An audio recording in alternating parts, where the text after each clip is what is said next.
बृहस्पतिवार व्रत कथा। बृहस्पति भगवान की जय। किसी गांव में एक साहूकार रहता था। उसके घर में अन्न, वस्त्र और धन किसी प्रकार की कोई कमी नहीं थी, परंतु उसकी स्त्री बहुत कंजूस थी। किसी भिखारी को कुछ भी दान नहीं देती, सारे दिन घर के कामकाज में लगी रहती। एक समय एक साधु महात्मा बृहस्पतिवार के दिन उसके द्वार पर आए और भिक्षा की याचना की। स्त्री उस समय घर का आंगन लीप रही थी। इस कारण साधु महाराज से कहने लगी कि महाराज, इस समय तो मैं आंगन लीप रही हूँ, आपको कुछ नहीं दे सकती, फिर किसी दिन अवकाश के समय आना। साधु महात्मा खाली हाथ चले गए। कुछ दिन के पश्चात वही साधु महाराज आए और उसी तरह भिक्षा मांगी। साहूकारनी उस समय लड़के को खिला रही थी। कहने लगी, महाराज मैं क्या करूं, अवकाश नहीं है, इसलिए आपको भिक्षा नहीं दे सकती।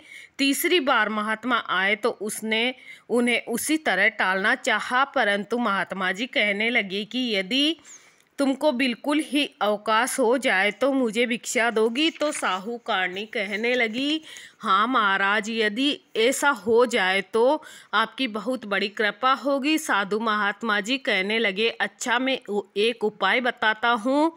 तुम बृहस्पतिवार के दिन सूरज उगने के बाद में उठना, सारे घर में झाड़ू लगाकर कूड़ा एक कोने में इकट्ठा करके रख देना, फिर स्नान आदि करके घर वालों से कहना कि उस दिन हजामत जरूर बनवावें। रसोई बनाकर चूल्हे के पीछे रख देना, सामने कभी मत रखना। शाम को संध्या के समय अंधेरा होने के बाद में दीपक जलाना तथा बृहस्पतिवार को पीले वस्त्र धारण मत करना और न पीले रंग की चीज़ें खाना। यदि ऐसा करोगी तो तुमको घर का कोई कार्य नहीं करना पड़ेगा। साहूकारनी ने ऐसा ही किया। बृहस्पतिवार को दिन चढ़े उठी, झाड़ू लगाकर कूड़े को कोने में इकट्ठा करके रख दिया। पुरुषों ने हजामत बनवाई, भोजन बनाकर चूल्हे के पीछे रखा। वह कई बृहस्पतिवार को ऐसा ही करती रही। अब कुछ काल बाद उसके घर में खाने का दाना भी नहीं रहा। थोड़े दिनों बाद वही महात्मा फिर आए और भिक्षा मांगी, परंतु सेठानी ने कहा, महाराज मेरे घर में खाने को अन्न नहीं है, आपको क्या दे सकती हूँ। तब महात्मा जी कहने लगे, जब तुम्हारे घर में सब कुछ था तब भी तुम कुछ नहीं देती थी, अब पूरा पूरा अवकाश है तब भी तुम कुछ नहीं दे रही हो, तुम चाहती क्या हो वह कहो। तब सेठानी ने कहा, हाथ जोड़कर कहा, प्रार्थना की, महाराज यह अब कोई ऐसा उपाय बताओ कि मेरे पहले जैसा धन धान्य हो जाए। अब मैं प्रतिज्ञा करती हूँ कि जैसा आप कहोगे वैसा ही अवश्य करूँगी। तब महात्मा जी ने कहा, बृहस्पतिवार को प्रातःकाल उठकर स्नान आदि से निवृत्त होकर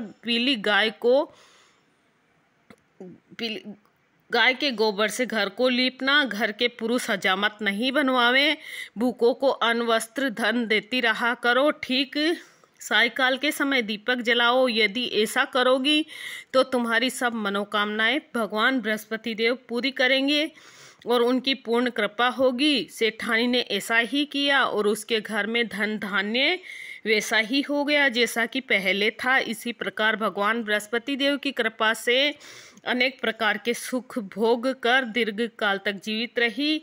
बृहस्पति देव जी को जिस भावना से व्रत करता है उसकी वैसी ही मनोकामना शीघ्र पूरी कर देते हैं। बृहस्पति भगवान की आरती।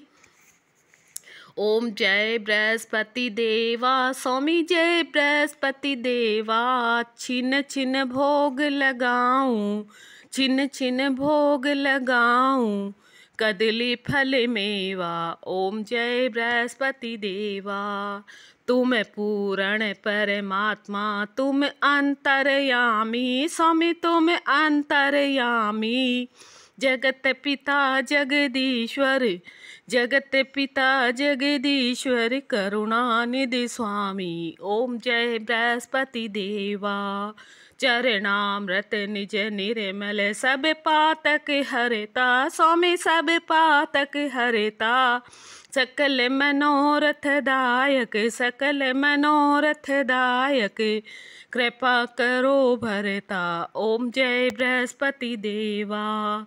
तन मन धन अर्पण कर, जो जन शरण पड़े। स्वामी जो जन शरण पड़े, प्रभु प्रगट तब होकर, प्रभु प्रगट तब होकर, आकर द्वार खड़े। ओम जय बृहस्पति देवा। दीन दयाल दयानिधि, भक्तन हितकारी। स्वामी भक्तन हितकारी, पाप दोष सब हरता, पाप दोष सब हरता, भव बंधन हारी। ओम जय बृहस्पति देवा।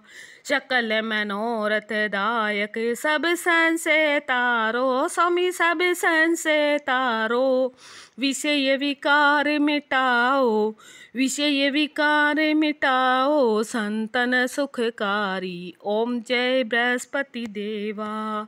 जो कोई आरती तेरी प्रेम सहित गावे, ओ स्वामी प्रेम सहित गावे, ज्येष्ठा आनंद कंद सो, ज्येष्ठा आनंद कंद सो, निश्चय फल पावे। ओम जय बृहस्पति देवा। ओम जय बृहस्पति देवा। स्वामी जय बृहस्पति देवा। छिन छिन भोग लगाऊं, पल पल भोग लगाऊं, कदली फल मेवा। ओम जय बृहस्पति देवा। बृहस्पति भगवान की जय, विष्णु भगवान की